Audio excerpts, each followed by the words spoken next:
On parle du Moyen-Orient comme d'une évidence géographique, comme si cette région s'était toujours appelée ainsi.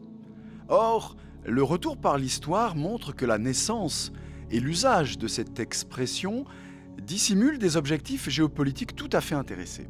La tablette d'argile de Sippar, retrouvée en Irak et datant du 5e siècle avant Jésus-Christ, est une représentation symbolique du monde imaginé par les savants babyloniens.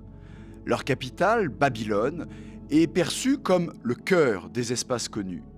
Il s'agit d'une image du cosmos, puisque Nippur, capitale religieuse de l'Empire babylonien, relie la terre au ciel. Au milieu du monde s'écoule l'Euphrate. Les États voisins sont notés mais schématisés: la Syrie, l'Élam, l'Urartu. Mais le monde extérieur sauvage n'existe presque pas. C'est donc le Moyen-Orient qui est le monde à lui seul. Sous l'Antiquité, le Moyen-Orient est l'axe de l'univers. Canaan est dans la Bible le centre de l'opposition symbolique entre l'Occident et l'Orient. Hérodote, père de l'histoire, distingue l'Asie mineure, appartenant à la sphère hellénistique, de l'Asie proprement dite, marquée par la civilisation persane. Pour lui, l'Europe n'existe qu'à travers la Grèce et l'Orient que par l'Empire perse. L'Orient commence de l'autre côté de la mer Égée sur le fleuve Phase, aujourd'hui en Géorgie. Mais la limite entre l'Asie et l'Europe recule progressivement entre Alexandre le Grand et l'empereur romain Trajan au 1er siècle après Jésus-Christ.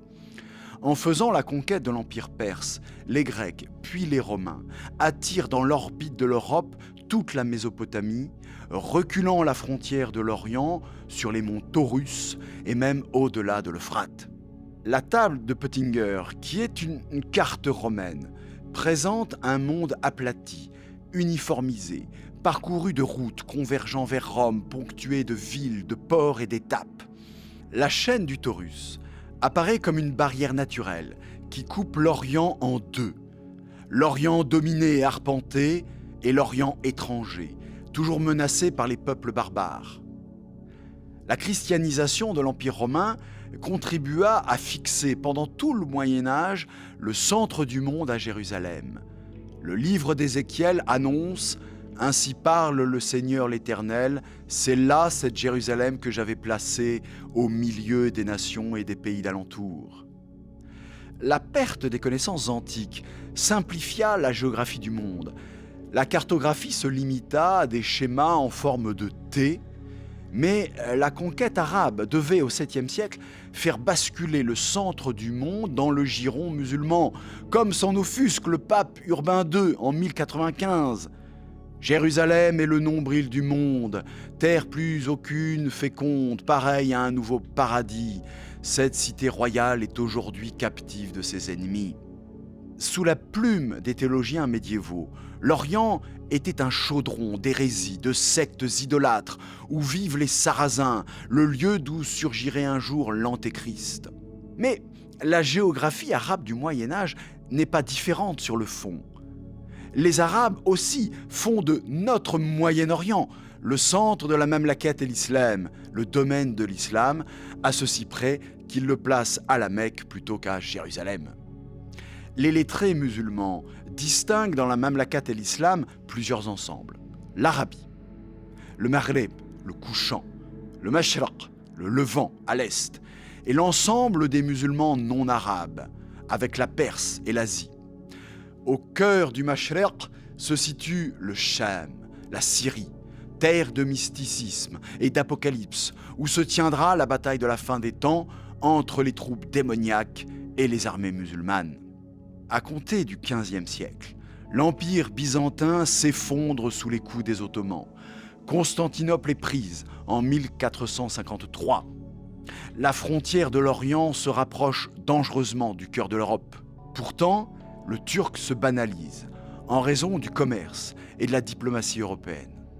François Ier inaugure l'alliance contre nature avec le Grand Turc. Le sultan accorde au roi de France des capitulations, c'est-à-dire des privilèges, dans ce qu'on appelle au début du XVIe siècle le Levant. Les Européens voient dans le Levant une région mal définie, correspondant aux terres ottomanes accessibles à leurs navires et à leur commerce. L'expédition d'Égypte lancée par Bonaparte en 1798 permet d'améliorer en Europe la compréhension du Levant, qui devient un enjeu géopolitique. L'ouverture du canal de Suez en 1869 fait de la mer Rouge et de l'Arabie une zone stratégique pour les Britanniques, qui utilisent désormais cet axe pour relier leurs colonies indiennes. Alors que l'Empire ottoman s'affaiblit, le sud de la péninsule arabique, longtemps délaissée, fait figure de nouveaux pivots géopolitiques.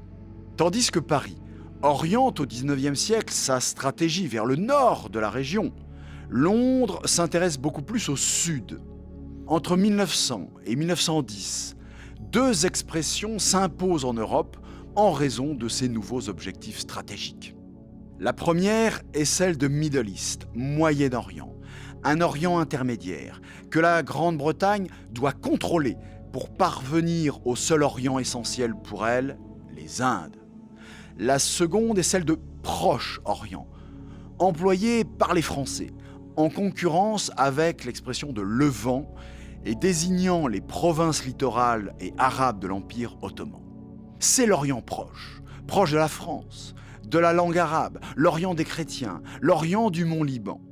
Entre les deux guerres mondiales, la découverte du pétrole dans le Middle East fait de la région un nouveau pivot stratégique pour les Britanniques autant que les Indes.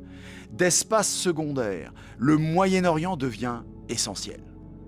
Dans les années 1930 et surtout après 1945, les Américains s'implantent dans la zone pour faire barrage à l'influence soviétique et pour contrôler les ressources pétrolières. Ils adoptent eux aussi l'expression de Middle East en la comprenant de manière extensible, selon les besoins du moment, parfois même intégrant l'Afghanistan et même le Maroc.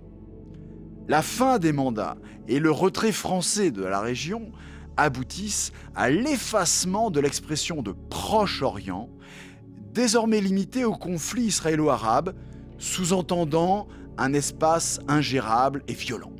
Les États-Unis forgent enfin une dernière dénomination en 2004, celle de Greater Middle East, Grand Moyen-Orient ou Plus Grand Moyen-Orient, pour servir ce qu'ils appellent la guerre contre le terrorisme et pour servir l'idée de changer les régimes politiques en place. Le Grand Moyen-Orient est l'expression qui sous-tend ce vaste projet politique. L'inconnu de toutes ces appellations est souvent la Turquie, qui n'est jamais pleinement intégrée dans le Moyen-Orient, alors que les États-Unis y associent le Maghreb. La cartographie et la géographie de la région ont donc été capricieuses et ont toujours servi des dessins stratégiques.